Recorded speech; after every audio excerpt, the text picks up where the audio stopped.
그렇습니다. 4교시 끝났어요. 네, 4교시 끝났습니다. 정보가 끝났고요. 네, 이렇게 정보 관리가 끝났고요.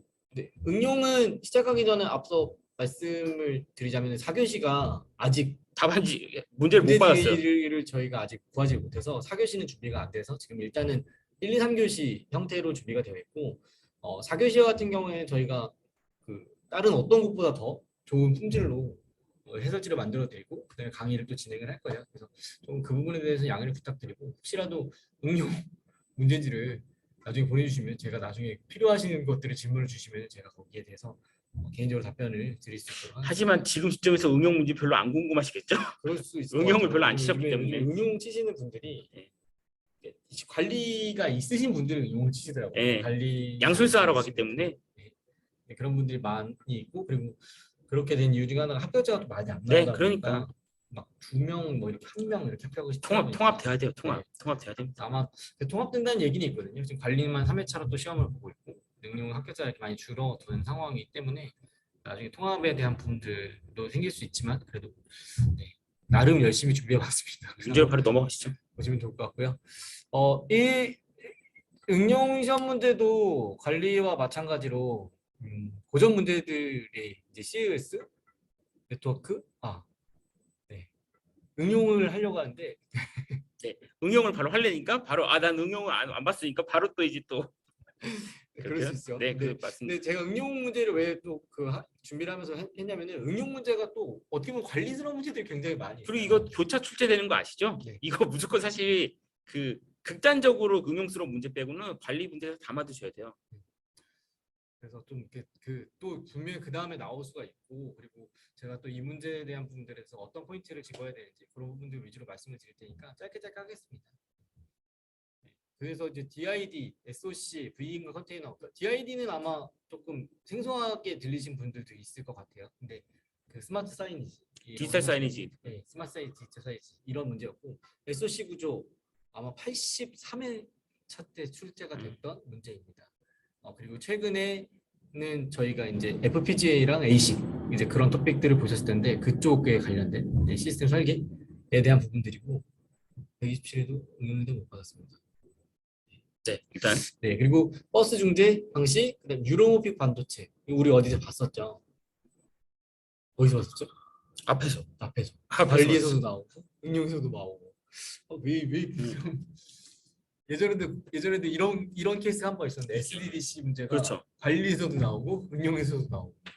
그래서 이제 아마 기초풀이 준비하시는 분들이 1교시 준비하시는 분들이 좀 협력을 했으면 좋겠어요. 그때만 하더라도 협력이 안 돼가지고 내가 도 됐어야지 막 이런 따로따로 생각으로 만들고 했는데 따로따로 만들고 다른 학원지가 나오고 수강생들이 헷갈리고 막 그랬었는데 똑같은 유로핀이 나왔고 그다음에 DRM, DAP, CNN 계층, 입출력 장치 인터페이스의 개념과 필요성, COS 문제 나왔고요. 그리고 시스템 위험 분석 평가 기법 중 ETA. 저는 이거를 제가 이번에 시대반도 진행을 했고 그리고 이제 제가 공간반이나 심화반을 진행을 하고 있는데 유연성 평가 기법 중 안 나온 게 요거 하나였습니다. 네. 거기서 FMA, FTA, 하족 이 세 가지를 각각 물어보기도 하고 같이 물어보기도 하면서 계속 나오는데 맨 마지막에 있는 ETA가 안 나오고 있었거든요. 하필 여기 나왔어요. 준비를 했었는데 여기 나왔어요. 근데 아쉽죠. 소프트웨어 사업 역량 평가 이것도 원래 출제됐던 문제고. 피아도 여기 나오고. 네. 그리고 캡차는 뭐 많이 전 이거는 뒤에 이제 설명하는 중을 안 만들었는데 저희 사람인 거를 인식하는 거 그런 저희 보통 튜링 테스트라고 얘기를 하잖아요. 근데 보통 보시면 이제 뭐 버스 있는 걸 고르시오 이제 이런 것들이 캡차가 되는 거죠. 그죠? 그리고 DPL만 알고리즘. 이거 진짜 열심히 했는데 이거. 이것도 항상 기본반에서도 열심히 하고 심화반에서도 다들 준비하셨던 숫자 기억나시죠? 5432. 그거 집어넣으면 이거 끝나는 문제인데 너무 아쉽네요 진짜. 데이터 독립성 굉장히 고전 문제. 외계네. 거의 고전 문제가 좀 많이 나와서 관리를 준비하셨던 분들도 충분히 이 작성을 잘 하실 수 있었을 것 같고. 근데 그거 아시죠? 관리 문제 많이 나는 다음에 응용 보겠다 그러면 통수 맞는 거. 그냥 원래 하던 시간 집중하시는 게 낫습니다. 네, 맞습니다. 그런 것 때문에 이제 왔다 갔다 하시는 분들이 거기 가면 또 그게 어렵고. 네. 원래 또 보통 남의 떡이 더 커 보이잖아요. 통수의 시험이라고 말씀드렸잖아요. 네. 보시면 좋고 전 영역이 경영 빼고 경영이랑 그다음에 지금 네트워크는 뒤에 나오거든요. 그래서 고르게 출제가 됐고요. 네, 모든 도메인이 고르게 출제가 되고 있죠. DID는 전 요 부분이 사실 걱정이 됐어요. 뭐냐면 디센트럴라이즈드 아이디, 그러니까. 분산 아이디라고 생각을 하시고 작성하시는 분들이 많이 계셨을 수 있을 것 같아요. 왜냐하면은 자기가 보고 싶은 것만 보거든요. 그래서 DID 이것만 보고 분산 아이디? 그러면 디지털 아이디? 뭐 디지털 컨피덴셜? 뭐 이렇게 생각하고 접근하셨으면은 당연히 좋은 점수를 못 얻었을 것 같고 그냥 말 그대로 이 풀텍스트를 반드시 2번, 3번 읽어보라고 말씀을 드리거든요. 관리도 마찬가지고 응용도 마찬가지입니다. 이거 그 풀텍스트를 꼭 유의하셔서 보셔야 돼요. 그냥 내가 아는 거라고 생각하고 꽂혀서 보시면 실수하기 쉽습니다. 그래서 저는 좀 뭐 이게 응용에 나왔으면 다행이다. 왜냐하면 이거를 실수를 하시는 분들이 관리에 많이 나와요. 이걸 관리해냈잖아요. 제가 봤을 때 대부분 한 절반은 그냥 그 앞에 있는 DI들 다 풀었을 거예요. 진짜. 네. 그냥 사실 별 내용 없고요. 디지털 정보가 이제 디스플레이 되는 거니까 여러분들 많이 보시는 뭐 키오스크라든지 아니면 전광판 우리 밖에 있는 스마트 사인, 디지털 사인지 그거 생각을 하시고 작성을 하시되 너무 디스플레이 기술에만 몰입되면 안 될 것 같고 우리 디지털 사인지처럼 저희 CPND, D는 이제 디스플레이가 돼야 될 것 같고 이제 그 관점으로 해서 이제 필요한 기술 요소들을 좀 미시하게 보여주시면 좋은 점수 얻으실 수 있을 것 같아요. 네, 그리고 SOC 구조가 나왔어요. SOC 구조 같은 경우에는 지금 최근에 이제 빅데이터라든지 하면서 전용 칩들이 개발이 되고 있잖아요. 근데 그 전용 칩들이 보면 그 안에 메모리도 같이 들어있거든요. 그러니까 사실 SOC 같은 경우는 시스템 온 칩, 말 그대로 칩 안에 하나의 통합된 시스템이 다 들어가게 되는 거죠. 우리가 이제 일반적 컴퓨터는 프로세서 따로, 메모리 따로 이렇게 돼 있는데 그게 아니라 전부 다 네트워크까지 모듈까지 다 휴대폰에 이제 SOC로 되어 있는 것도 굉장히 많이 있죠. 대표적으로 구성하는 방식 중 하나가 이제 FPGA라든지 ASIC 이제 이런 것들이 들어갈 수 있게 되는 거고. 그래서 그 정도 같은 경우는 이제 하나로 그냥 우리가 알고 있는 컴퓨터를 조금 모듈들이 분리가 되어 있는 게 아니라 하나로 다 붙어 있는 하나의 시스템 안에서 하나의 통합된 서비스로 통합으로 탑재가 되어 있다. 이런 부분들을 보여주시면서 뭐 FPGA라든지 ASIC 쪽 키워드들 알고 계신 것도 있으실 거예요. 둘간의 차이는 대표적으로는 얘는 FPGA 프로그램이 가능한 거고 ASIC은 프로그램 한 번 하고 나면은 물리적으로 모듈이 고정되기 때문에 변경할 수가 없다. 이런 부분들밖에 없긴 하지만 그런 부분들 위주로 SOC를 설명을 하시면은 일단은 들어가시는 분들이 옛날부터 공부하신 분들 위에는 들어가신 분들은 없을 것 같습니다. 네. 그리고 VM과 컨테이너. VM과 컨테이너 저는 같이 물어볼 때는 어떤 차이가 있는지에 대한 부분들 포인트를 보여주는 게 핵심이라고 생각을 하고요. 진짜 큰 차이가 같은 경우에는 게스트 운영 체제를 사용하는 이제 VM 게스트 운영 체제가 다 들어가잖아요. 게스트 운영 체제 이런 부분들 포인트를 보여주셔야 되고 얘 같은 경우에는 그냥 커널을 공유하는 거죠. 그죠? 커널을 공유를 하는 거고 프로세스 레벨로 그 가상화로 격리를 하기 때문에 실제 별도의 OS가 필요하지 않고 그리고 하이퍼바이저를 사용하는 부분, 그다음 컨테이너 오케스트레이션 엔진, 우리가 일반적으로 사용하는 도커 엔진 이런 것들을 쓰는 거. 이제 그런 부분들을 정확하게 차이가 나게끔 보여주는 게 좋은 그림인 도식화가 될 수 있을 것 같고, 얘 같은 경우에는 좀 그 게스트 VM과 같은 경우에 게스트 운영체제 때문에 무겁죠. 그 대신 도커 같은 컨테이너 기술 같은 경우에는 경량 그 게스트 운영체제 별도로 없고 필요한 라이브러리랑 필요한 소스 코드가 올라가서 수행을 하기 때문에 가볍긴 한데 그 장단점을 좀 명확하게 보여주시고 여기서 저희 컨테이너가 어떻게 가볍다니까 한 머신에서 굉장히 여러 대의 컨테이너를 돌리게 돼요. 근데 그렇게 되면 컨테이너에 대한 관리가 어렵죠. 그 간글을 끼시고 3달러그는 그래서 쿠버네티스가 필요하다든지 이런 식으로 연결이 돼서 작성이 되시면은 좋은 점수를 얻을 수 있을 것 같습니다. 저희가 이제 그 컨테이너 쪽 문제는 수험까지 출제됐잖아요. 근데 실제는 그 쿠버네티스를 더 많이 쓰니까 이제 그 쿠버네티스도 이제 출제 유력하죠 사실. 그래서 자연스럽게 연결해갖고 작성하시면 좋을 것 같아요. 네, 버스 중재 이것도 고정 토픽입니다. 버스 같은 경우에는 데이터가 이동하는 통로잖아요. 데이터가 타는 버스라고 생각을 하시면 되죠. 뭐 주소 버스, 데이터 버스, 제어 버스 이렇게 해서 주대제 이렇게 외우시고 그리고 이 버스를 같이 공유를 하기 때문에 경합이 일어날 수밖에 없죠. 왜냐하면 모듈이 굉장히 여러 가지 모듈이 하나의 버스를 공유를 해서 쓰는 구조로 컴퓨터가 구성이 되어 있으니까. 그러면 이제 같이 쓰게 되면 이제 경합이 발생할 수밖에 없고 그래서 중재가 필요하다.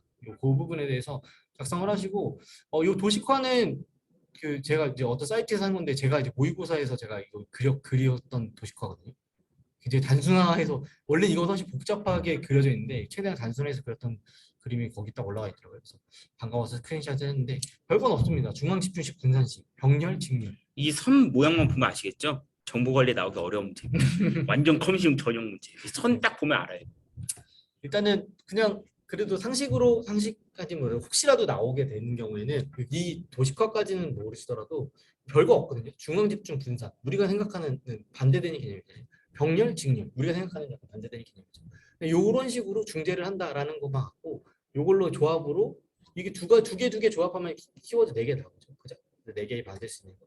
그냥 그 정도까지만 하시고 아까 말씀드린 주소, 데이터, 제어 이런 버스들이 있다. 이 정도. 그 정도만 준비가 되셨어도 저희 그 관리에서는 좀 충분히 대비가 되실 것 같습니다.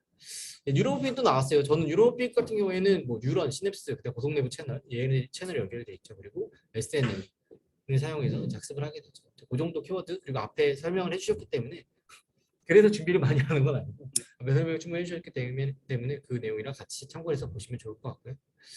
네, DRM, DLP 저는 이토픽도 좀 많이 하는데 그냥 응용 심화반을 해야 되지 네, 않을까. 뭔가 이거는 뭔가 진짜. 죄송합니다. 저희 DLP와 DRM을 물어봤는데 DRM 같은 경우에는 제 문서를 암호화를 하는 거죠. 그래서 암호화 기법, 암호화 키워드 이런 내용들이 필요할 것 같고 DLP 같은 경우에는 데이터 유출을 이제 보완을 하는 거기 때문에 데이터에 대해서 이제 개인정보 보호 데이터라든지 회사의 기밀 데이터, 컨피덴셜한 데이터들에 대한 유출을 차단하는 것이기 때문에 어떤 패턴에 대한 찾는 알고리즘이라든지 이제 그런 필터링하는 기술이라든지 이제 이런 부분들 이 두 개가 약간 사실 다르면서 어쨌든 정보 기업에 대한 데이터 정보 보안 특히 엔드포인트, EDR 관점으로 해서 엔드포인트에 대한 정보 보안에 대한 그 관점에 대한 보안 기술이라고 생각해 주시면 될 것 같고 여기서 이제 한 걸음 더 나아가면은 문서 중앙화라든지 예전에 이제 관리에서도 시험 문제 나왔었는데 ECM이라고 엔터프라이즈 그런 그 도큐먼트나 컨텐츠에 대한 부분들 매니지먼트하는 문서 중앙화 시스템까지 연결을 하셔서 3달러 작성이 되면은 더할 나위 없이 점수가 나올 것 같습니다. CNN 계층에 대해서 물어보는 문제가 나왔어요. CNN 레이어죠, 그죠? 레이어. 대표적으로 이제 컨볼루션 레이어, 그다음에 풀링 레이어, 뒤에는 풀리 컬렉티드 레이어가 있죠, 그죠? 그래서 컨볼루션 레이어 같은 경우는 우리가 필터를 통해서 어떤 그 필터가 높은 점수를 나타내는 부분들에 대해서 찾는 거고, 그리고 찾아지게 되면은 그 부분에 대해서 이제 추상화를 하죠. 왜냐면 점점 추상화를 해서 마지막에 우리가 이제 풀리 커넥티드 레이어에 넘겨야 되니까. 그럼 그 추상화를 어떻게 하냐? 이 풀링 레이어가 추상화를 하게 되는 거죠. 예를 들면은 여러 가지 데이터가 있으면 평균을 취한다라든지 아니면 그 중에 최고를 취한다라든지 이제 거기서 이제 에버리지 풀링 레이어 혹은 맥스 풀링 레이어 이제 이런 레이어에 좀 계층이 나오게 되고 결국에는 이제 그런 계층에 대한 점수들이 이제 계속 추상화가 되면 특징 데이터들이 남게 되고요. 특징 데이터들이 남게 되면은 이거를 이제 우리가 알고 있는 그냥 신경망에 이제 플리 커넥티드 레이어에 집어넣어서 클래시피케이션을 하게 됩니다. 아 이게 고양이다. 아 이게 말이다. 이게 사람이다. 네, 이제 그렇게 하는 거기 때문에 그 레이어에 대한 부분들 세 가지 레이어에 대해서 명확하게 설명을 하셔야 되고 조금 그 뎁스 있게 설명을 하자면 거기에 관련된 키워드들이 있거든요. 뭐 몇 바이 몇에서 몇 바이 몇 혹은 채널이 늘어난다든지 이런 관점으로 내용을 추가하셨으면 정말 좋은 점수 얻을 수 있을 것 같아요. 근데 좀 2022년에 나오기엔 좀 그렇지 않나 네. 그런 생각이 좀 들긴 하네요. 이잖아요. 네, 네, 뭐 다 상관없으시겠죠? API 인터페이스도 굉장히 고전 문제죠. 그 입력 장치랑 이제 CPU 장치가 있고, 그래서 데이터 전송 속도의 차이, 데이터 처리 속도의 차이, 월요일 차이 등을 해결하기 위한 거고. 왜냐하면 CPU는 굉장히 빠르잖아요. 그 고급 자원이고. 이제 그러다 보니까 이 가운데서 얘가 이제 그 완충하는 역할을 해야 되는데, 이 문제를 냈던 사람이 3교시에서 그대로 냈거든요. 저 확신했어요. 아, 이제 문제를 한 교시에 치중해서 내는 게 아니구나. 왜냐하면 이 뒤에 3교시에서 또 입출력에 대한 부분들이 나옵니다. 제가 그 문제는 따로 준비를 안 했는데 여러분들 알고 계시는 뭐 DMA, 입출력 채널 제어기, 그다음에 또 CPU로 처리하는 거, 이제 그런 부분들에 대해서 이제 제어 기법들에 대한 그 제어 전송 방법, 데이터 전송 방법, 이제 그 부분에 대해서 작성하는 문제가 나오게 되거든요. 이제 그거랑 같은 그 카테고리에 묶이는 문제죠. 그래서 입력 장치 당연히 느리고 얘는 이제 지가 지 혼자 동작을 하잖아요. 그러다 보니까 가운데 데이터도 받아줘야 되고 그리고 데이터가 전송되는 관점에서 이게 문제 있는 데이터야 아닌 데이터 플레이 값도 관리를 해야 되고 상태라든지 이런 것도 확인을 해야 되고 이제 그런 부분들에 대해서 요 세 가지에 대한 부분들을 해결하기 위한 게 이제 인터페이스고 그 인터페이스 들어가야 되는 거 가운데 데이터를 잡아준다든지 상태를 확인을 한다든지 이런 부분이 필요하니까 보시면 좋을 것 같고요. 그리고 안전성 활동 개발 가이드 ETA만 안 나왔습니다. ETA 사실 쓸 말이 별로 없어요. 촉발 사상 그리고 이제 결과가 일어나는 거고 여기에 따라서 확률이 되죠. 여기 폭발이 일어나 아니요 아니면 아닌 확률이 0.2고 일어날 10년 이내 그래서 여기서 10년 12년 이내겠죠, 그죠? 아닌 확률이 0.2고 여기는 0.8이겠죠. 그래서 그렇게 확률에 대한 부분들을 표현을 해주시면서 요 그렇게 촉발 사상부터 결과까지 이어지는 사실 쓸 말이 없고 좀 짜치는 문제이기 때문에 이런 부분들에 대해서는 조금 어려우시겠지만 당연한 얘기거든요. 이 초기 사건이 이제 촉발 사상이죠, 그죠? 촉발 사상부터 해서 이렇게 하고 작성하는 이런 절차 형식으로 작성하셔도 좋을 것 같고 이런 거 같은 게 사례로 보여주셔도 충분히 좋은 점수가 얻을 수 있을 것 하지만 같습니다. 이런 문제가 교차 출제되겠죠. 이 이제 문제는 이제 관리에 나올 확률이 더 높아졌죠. 관리를 준비를 하시는 이제 그 분들은 조금 될 수 있게 나왔으니까 이제 나왔으니까 충분히 나올 수 있고 그래서 잘 준비하시면 좋을 것 같아요. 네, 소프트웨어 사업 영향 평가 같은 경우에는 우리 그 공공에서 추진하는 소프트웨어 사업이 이제 민간에 영향을 줄 수가 있기 때문에 왜냐하면 민간에서 팔고 있는 소프트웨어를 공공에서 무료로 뿌려버리면 망하잖아요. 이 피아도 사실 되게 오랫동안 뭔가 모의고사 때 출제가 되다가 음. 유행이 좀 꺾여갖고 안 내던 거였는데 또 발굴하셔갖고 맞아. 근데 가이드라인이 최근에 나왔더라고요. 가이드라인 최근에 나왔고 그때 우리가 이제 대국민 뭐 이렇게 해서 유형 나누는 거에서 가이드라인 최근에 나왔고 진짜 근데 저희 이 KPC 최근 모의고사에 그 가이드라인 작년 10월인가 11월에 나왔어요. 그래서 근데 그걸 갖고 KPC에서 모의고사를 저희 이 상반기 때 보시는 거기에 냈더라고. 저희 길순이께서. 문제들을 잘 그러니까 뽑으세요. 문제들 엄청 잘 문제들 뽑아요. 잘 뽑아요 네. 진짜. 보면 이게 되게 신기해. 혹시 이분들이 내시고서 진짜 출제하러 가시는 분들한테 이런 문제 내세요 이렇게 귓속말을 해주시는 건가? 그런 게 아니면은 사실 이렇게 KPC 모의고사가 빛을 발할 수가 없는데 PT율이 높은 편이에요. 네, 81%예요. 81%. 81%. 와, 네, 놀랍죠? 네, 자뻑이 아니라 팩트가 그렇다. 그래서 그 치매 가능성, 필요성, 공공성에 대한 부분들을 이제 항목을 평가를 해야 되는 거고요. 그래서 그 부분에 대해서 결국에 이제 우리가 어떻게 해야 되는 거죠? 최소화를 하든가 사업 작업처를 해야 된다는 거죠. 그 결과까지. 치매 가능성, 필요성, 공공성 그리고 그거에 따른 이제 가능성 없다면 그 없는 부분이고 최소화, 사업 작업처 이런 키워드만 살려서 조직화해주시고 표현해 주시면 충분히 좋은 점수 얻을 수 있을 것 같습니다. 네, DPL만 관리에 나와야지 되는 건데 응용에 나왔어요. 5432 잘 기억하시면 돼요. 그래서 그 부분에 대해서 실제 뭐 이거는 이산대수 기반이고 그리고 키 교환을 하기 위한 알고리즘이죠. 결국에 이제 마지막에 키가 동일한 키를 주고받게 되잖아요. 네. 그래서 이 부분까지 설명을 하신 분들은 좋은 점수 받으실 것 같고 이제 살짝 당연히 이제 그 나와야 되는 거는 이제 중간장 공격에 얘는 완전 취약하다 보니까 중간장 공격이 들어갈 수 있고 그런 부분들에 대해서 이제 개인 키의 서명이라는 것 같은 이렇게 그 개선 방안을 하시던가 아니면은 이산대수 기반이 느리죠. 느릴 수밖에 없죠. 그죠? 느리기 때문에 타원곡선 기반으로 하는 타원곡선 DPL만 이런 걸 한 달러 작성하시면은 좋은 점수 얻을 수 있을 것 같습니다. 네, 데이터 독립성. 외계네. 이제 외계내 외부 단계, 개념적 단계, 내부적 단계 이게 안시 스파크 모델이잖아요. 안시 스파크 3 레벨 아키텍처라고 하면은 저희가 이제 자동적으로 이제 요거를 끝내게 되고 거기서 이제 페이즈가 이제 외계내고 그다음에 얘네들 다 스키마가 없죠. 코드가 외계내만 있어도 외부 단계, 개념 단계, 내부 단계 이게 있고 그다음에 내부 스키마, 외부 스키마, 네? 내부 그 개념 스키마 이렇게 해서 세 가지가 있고요. 독립성을 물어본 건 요 사이에 대한 부분이죠. 사이에 논리적 데이터 독립성, 그다음 물리적 데이터 독립성. 우리가 교재 논문, 논리적 데이터 독립성, 물리적 데이터 독립성 정확하게 작성을 하시고 그리고 거기에 나와야 되는 건 이제 외계내까지 나와야 되는 거죠. 그리고 3단락은 이게 이제 분리가 되어 있다고 해서 끊어진 건 아니잖아요. 얘네 둘과 연결되는 게 필요한 거죠. 연결되어 있는 부분들에 대한 매핑이라든지 사상 기법이 있습니다. 똑같아요. 논리적 데이터 사상, 물리적 데이터 사상. 매핑이 있어야지 실제 연결이 돼 있으니까 그거까지 같이 표현해 주시면 깔끔하게 점수 받을 수 있을 것 같아요.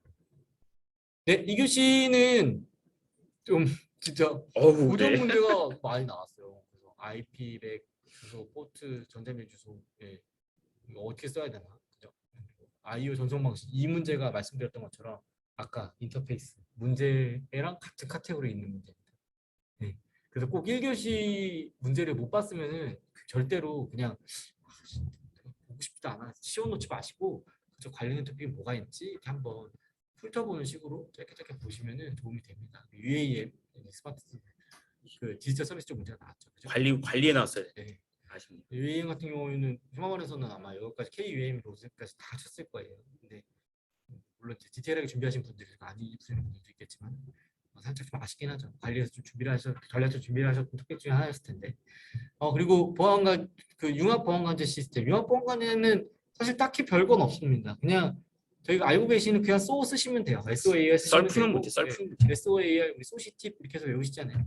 그런 식으로 작성하시면 좀 크게 상관없습니다. 그리고 안전 또 나왔습니다. 네, 너무 좋아하죠 이거. 인공지능 자카드 유사도 코사인 유사도 실루엣 개수 완전 관리스러운 문제가 출제가 되었습니다. 동그라미 쳐주셔야 되겠죠, 저거? 네, 그래서 이런 문제들도 충분히 관리해서 나올 수 있고 또 안전에 대한 문제도 충분히 관리해서 나올 수가 있고 네, 그러니까 보시면 좋을 것 같고요. 조금 준비하시기 어려운 토픽들을 좀 고려해서 설명을 드릴 거거든요. 저희 2교시 영어 저희가 3문제씩만 설명을 드릴 거기 때문에 참고해 주시면 좋을 것 같아요. 네트워크 주소 나왔죠, 그죠? 그래서 IP 주소, 맥 주소, 포트 주소, 전자밀 주소인데 보시면은 다 계층에 매핑이 됩니다. 보통 TCP/IP 그 4계층 모델을 생각을 하시면은 여기 이제 IP 주소는 어디 들어가는 거죠? IP 인터넷 계층에 들어가겠죠, 그죠? 그리고 포트 주소, 이메일 주소 이렇게 연결이 되는 거고, 그래서 각 계층이랑 그다음에 그 부분에 대해서 주소, 그다음에 거기 포트 이제 이런 부분들 이제 설명을 하시고, 그리고 이메일 주소 전송 과정으로 4달러가 마무리 중 점수 25점 예상한다는 건 뭐냐면은 이제 실제로 이제 어쨌든 응용 계층에서 이메일 주소를 통해서 이제 메일을 보낼 텐데 이제 거기서 이제 사용하는 그 주소들 기반으로 플로우를 만드실 수가 있을 거거든요. 계층에 대해 서비스 프리미티브 내려가는 거죠. 그래서 그런 부분들로 4달러가 딱 사례를 만들어 주시면은 점수가 어마어마하게 나오지 않을까. 25점 받으면 75점인데요. 네. 저는 그렇게 생각을 하는데, 근데 아마 근데 그런 것들에 대해서 익숙하지 않으신 분들은 조금 어려울 수도 있을 것 같고요.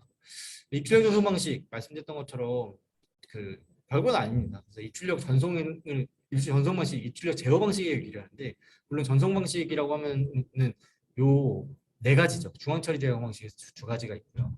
폴링이 있고 인터럽트 두 가지가 있고, 그다음 DMA, 그다음 채널을 별도로 사용하는 이 비용이 가장 비싸죠. 하지만 이 부분이 가장 효율적으로 동작할 수 있는 거고 채널 제어가. 그래서 이 4가지 유형 관리해서도 충분히 나올 수 있는 중요한 토픽이죠. 왜냐면 CPU는 더 중요한 일을 해야 되거든요. 비싼 자원입니다. 그래서 DMA한테 맡기든 아니면은 별도의 이걸 해결할 수 있는 컨트롤러를 둬서 마치 CPU 같은 약한 CPU 같은 근데 그런 걸 별도로 둬서 걔가 이제 수행을 하게 하는. 그래서 그런 식에 대한 유형이기 때문에 관리 쪽에서도 그런 관점으로 이런 방식이 있구나라고 생각하시면 좋을 것 같고, 말씀드렸던 것처럼 입출 전송 방식이기 때문에 뭐 동기, 비동기, 병렬, 직렬 이런 부분들에 대해서도 충분히 그 관점을 제시할 수 있거든요. 실제로 저런 방식이 존재를 하기도 하고, 그래서 그런 부분들로 관점을 좀 넓게 표현을 하시면은, 그러니까 우리가 이런 유형이 있다 이렇게 딱 끝내는 게 아니라 요 측면, 이 측면으로 나눠서 ABC 이렇게 딱 여러 측면을 아울러서 보여줄 수 있게끔 준비가 되시면 좋을 것 같습니다. 네, 그리고 지금 그 자카드 유사도, 그다음 코사인 유사도, 그다음에 실루엣 계수 이 문제가 나왔는데 이 3가지를 통칭해서 아우를 수 있는 거는 이제 군집 분석이죠. 그래서 군집 분석에서 저희가 이제 거리에 대한 부분들로 거리가 유사한 애들끼리 묶어주는 게 그러니까 군집 분석이잖아요. 그래서 그 유사도에 대해서 이제 먼저 평가를 해서 군집화를 진행을 하죠. 그래서 군집화 모델을 만들 때는 이 2가지 자카드, 네, 코사인 유사도, 이거 말고 이제 맨하탄 유사도라든지 여러 가지 유사도가 있죠. 그죠? 그래서 자카드 유사도는 들어가 보면은 이제 우리가 그 항상 수학 때 맨 앞부분 집합 부분 보잖아요. 그죠? 집합 부분을 집합 부분을 보는데 거기서 이제 합집합, 교집합 이건 다 아시잖아요. 그죠? 아셔야 되고. 그 부분이 까맣잖아요, 정석이. 도저히 그 부분은 까맣죠. 요새는 저도 그랬는데. 앞이 아니래요, 또 뒤라 그러더라고. 그래서 이 합집합에 대한 부분이 분모로 들어가고 교집합에 대한 부분들이 분자로 들어갑니다. 만약에 이게 거의 일치하게 된다면은 실제로 2개는 거의 같게끔 1로 나오게 되겠죠. 유사도가 높다.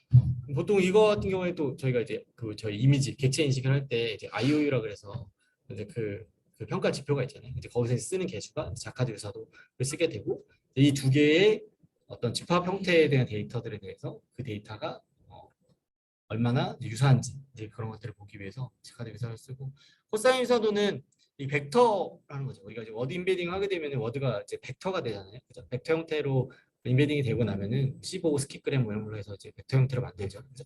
벡터로 이제 프로젝션해서 벡터 형태로 만들게 되면은 이 벡터 간의 이제 코사인 유사도, 그 페이즈 간의 차이를 통해서 얘가 얼마나 유사한지 제가 살짝 보여드렸는데 이 정도만 표현돼도 충분한 것 같아요. 다른 방향이다. 그럼 반대죠. 마이너스 1이 되는 거고. 집교한다. 그럼 관계가 없는 거예요.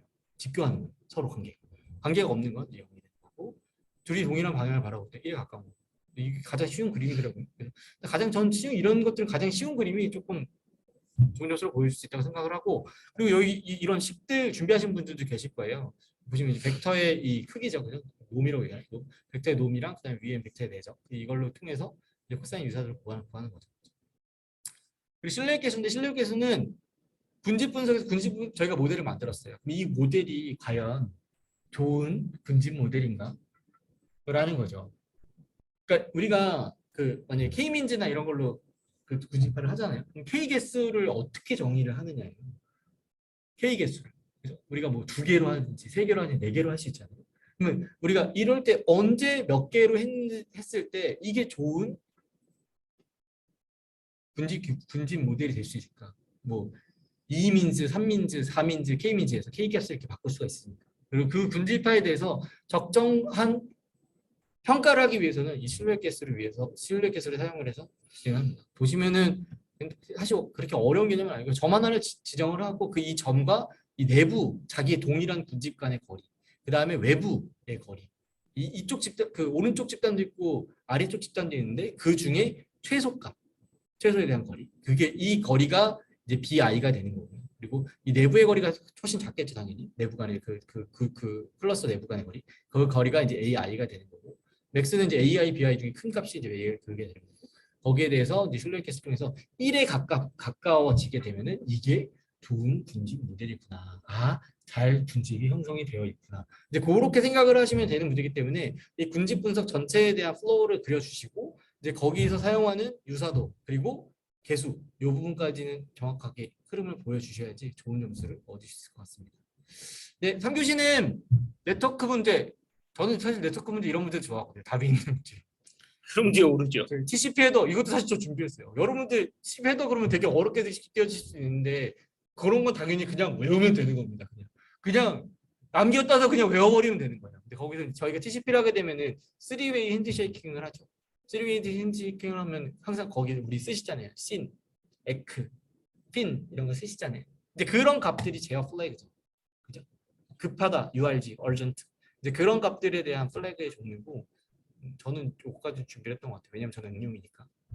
그리고 포렌식도 매 회차 나오습니다. 이것도 관리해 놨어야 되는데. 예, 관리에도 당연히 나올 거고요.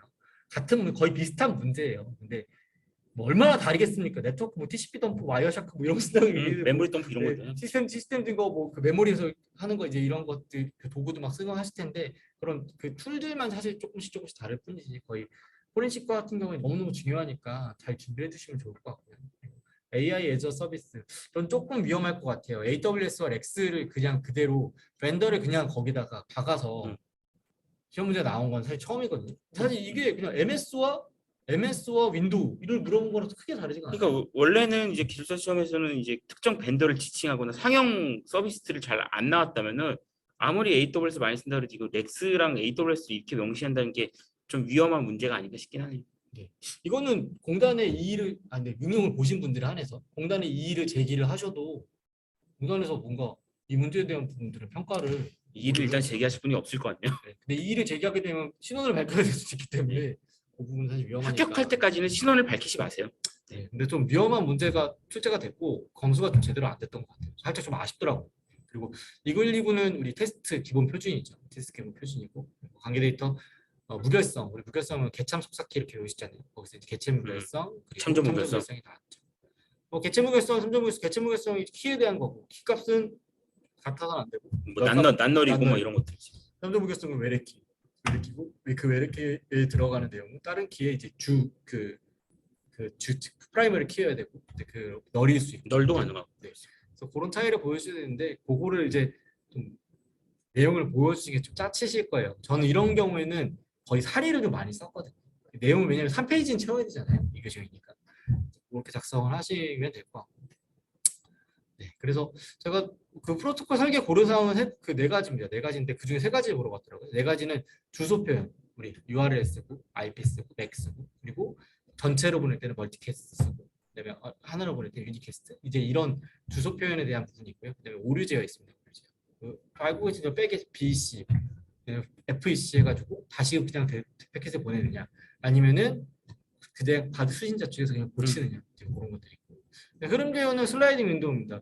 요걸 헷갈리시는 분들이 계시더라고요. 흐름 제어 이게 슬라이딩 윈도우가 TCP예요? 아니 그 뭐냐 4계층이에요, 3계층이에요 이렇게 하는데 둘 다 해요. 둘 다 해.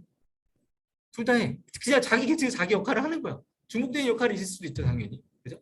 그래서 그런 부분들은 이게 막 매몰돼가지고 이게 여기 있더라고 저기 나오고 이게 어디지? 이 자료가 잘못됐나? 그렇게 생각하지 마시고 자료가 잘못됐으면 그렇게 많은 자료가 잘못되지 않아요. 오염되지 않아요. 그렇기 때문에 둘 다 하는구나 생각하시고 보시면 될 것 같고 수신자 측에 이제 윈도우를 보는 거죠. 네.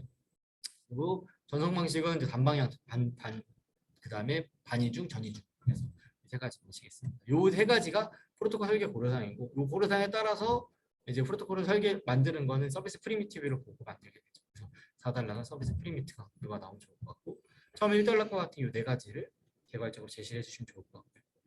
오리지널은 이게 보고 다시 보내는 거죠. 세 가지 케이스가 나올 수 있고 근데 이건 그림이 그냥 가장 쉬운 그림을 고른 거예요.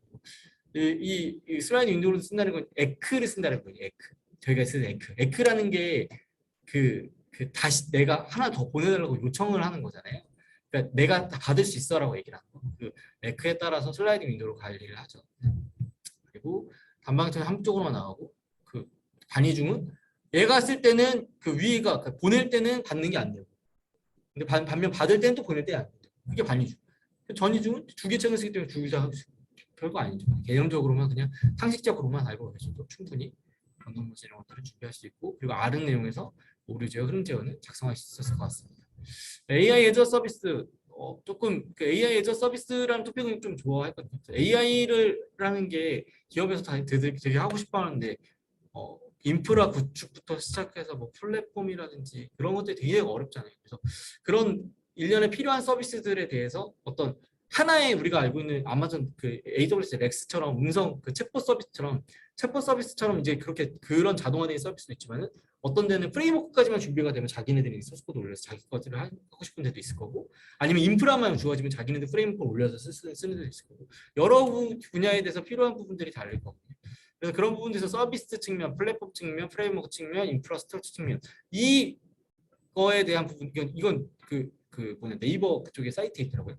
요 부분에 대해서 아울러서 그 서비스들을 그 AI들을 서비스로서 받을 수가 있는 거고요. 그래서 그 부분에 대해서 당연히 나와야 되는 건 이제 좀 이따가 3달러에서 렉스가 나와야 되기 때문에 이 렉스를 AI 서비스 쪽에 넣으시고 그리고 설명이 이어지게끔 해서 3달러에서 AWS 렉스 서비스 하는 거 지층에서 그 지정해서 하는 게 맞는지 잘 모르겠지만 그런 식으로 작성하는 아무튼 저는 렉스 발라내고 AI 애저 서비스만 교차로 가져가시면 좋을 것 같아요. 네 맞아요. 렉스는 발라냈으면 나중에 답안지가 나오더라도 그 부분을 조금 채워두시고 작성하시는 게 좋을 것 같습니다. 이런 형태로 하는 거고 실제로도 많이 사용을 하고 있거든요. 이제 엔드포인트만 딱 주어지고 그 엔드포인트에다가 어떤 텍스트를 집어넣게 되면은 그 텍스트가 이게 긍정, 부정 그리고 오피니언 마이닝이라고 하죠. 그게 되더라고요. 난 데이터를 그냥 엔드포인트에다 그 레스트 방식으로 던졌는데 그 방식 그걸 받고 리턴 값을 이건 긍정 메시지야, 이건 부정 메시지야. 근데 그런 것들이 잘 구현이 돼 있더라고요. 그래서 실제로도 많이 사용이 되고 있는 것 같고 참고하시면 좋을 것 같습니다. 2919 기본 토픽이죠. 근데 조금 헷갈리게 준비하시는 분들이 계셔서 2919는 딱 이 정도에 대한 부분입니다. 동적 테스팅에 대한 부분이고요. 동적 테스팅이 뭐냐? 명세 기반이냐? 그게 아니죠. 명구경이죠. 명구경. 그래서 명세, 구조, 그다음에 경험 기반. 이 세 가지. 명구경은 무조건 준비를 해가야 돼요. 테스팅. 관리도 똑같아. 명구경 이 안에서 다 나와. 영국에서 다 나오죠. 정적 테스트는 여러분들이 알고 있지만 인스펙션, 코드 리뷰 이제 우리가 정적으로 하는 것 그게 정적 테스팅. 동적 테스팅 같은 경우에는 이글 VMV 관점을 봤을 때. 그래서 그 테스트 근데 프로세스가 작성하시기가 조금 짜치셨을 것 같아요. 왜냐면 여기 이 표준에 있는 프로세스가 있거든요. 그래서 기능 세트 기능 시뼈부터 시작해서 테스트 커버리지, 케이스, 서트 절차 이렇게 이어지는데 그 부분에 대해서 조금 정확하게 작성하신 분들이 많지 않으셨을 것 같습니다. 충분히 대응하실 수 있을 것 같고 그리고 이게 또 물어본 게 25010 물어봤어요. 25010. 25010은 네 맞습니다. 알고 있는 것처럼 품질 특성이고요. 기신사유 유의에다가 보안성이랑 상호 운영성, 보안성이 추가가 된 거죠. 드디어 구하나 이름이 은퇴할 때가 됐네요. 네, 보안의 육은 드디어 은퇴시켜줘요. 네, 드디어 은퇴를. 그러니까 그 품질 특성에 대해서 일단 요구사항이 준비가 되게 되면 그 품질 특성에 대해서 분류를 하게 되고요. 그 품질 특성에 맞춰서 테스트 케이스를 이제 개발을 하게 되는 거죠. 그러면 그 품질 특성 매핑을 어떻게 하느냐에 대한 부분인 거고요. 근데 사실 품질 특성을 알고 계시는 그 기능성에 대한 부분들로 해서 테스트가 만들어질 것이다. 명세 기반 테스트를 만든다. 명세 기반 테스트는 이제 기능에 대한 테스트니까 그 부분에 대해서 작성을 하시면 될 것 같고요. 네, 그리고 마지막에는 사실 테스트 케이스 사례 같은 거 만드는 거 그렇게 어렵지 않거든요. 테스트 아이디, 우리 TC 뽑아주면 제일 좋죠. 네, 네. 테스트 케이스 환특이 모양인데. 아, 식대 입출 네, 환특이. 시티 입출 환특이. 뭔지 잘 아시죠? IEEE 829. 진짜 대단. 네, 다 기계처럼 그런 걸로 외워야지. 해가지고 헤더 만드시고 케이스 하나 사례로 작성을 해주셔도 좋은 점수 받을 수 있으니까 그 욕심 내셔도 좋을 것 같아요. 그럴 때는. 네, 이렇게 해서 응용은 3교시까지